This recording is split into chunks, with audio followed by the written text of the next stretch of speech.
Does anyone remember how we said to handle a seller who wants to do a 1031?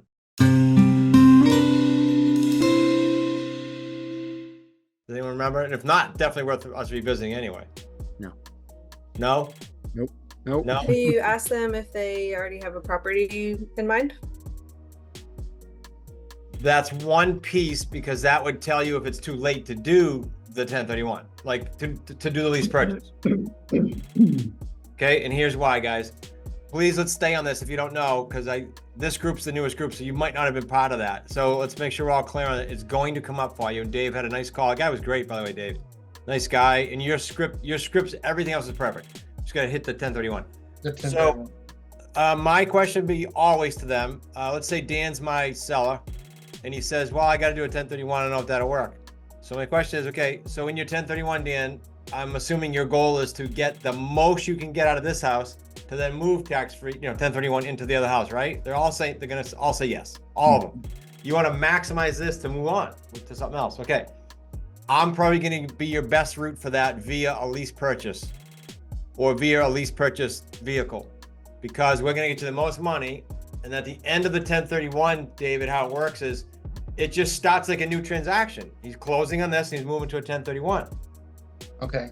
And this gives him, in your case, it's a guy, a ton of time to play around. He's not under the gun. He can look for properties during the end of the lease purchase.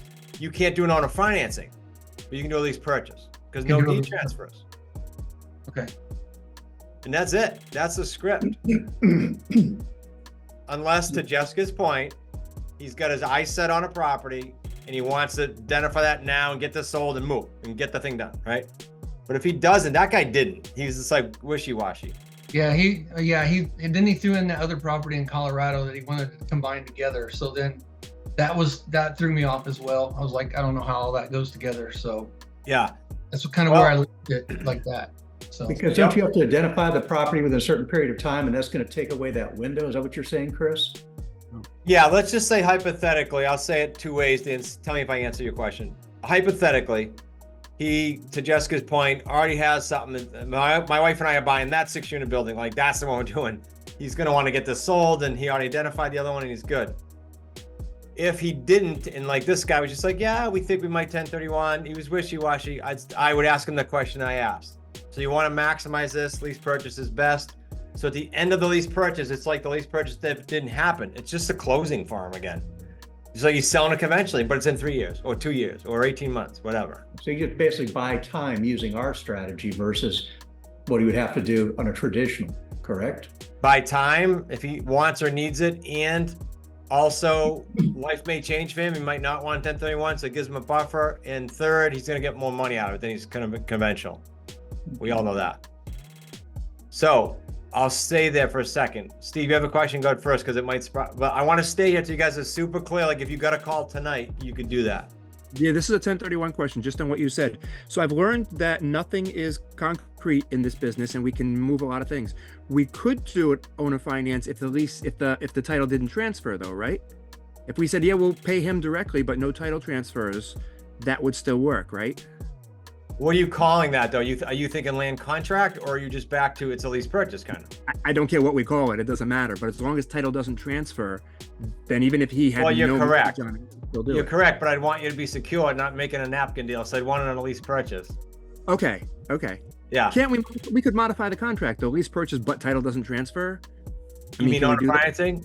Oh, yeah.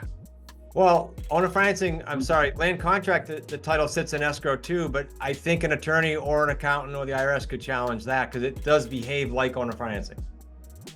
And you cloud title. Okay. I would just keep it simple. Okay. So are we back to if there's no mortgage, we can't do a 1031? We can't do it if it's owner finance? Well, let me say differently. If there's no mortgage, you can. Yeah, you can't do an owner finance. Okay. You can do any type of, it could be debt or no debt, but do a lease purchase. Okay.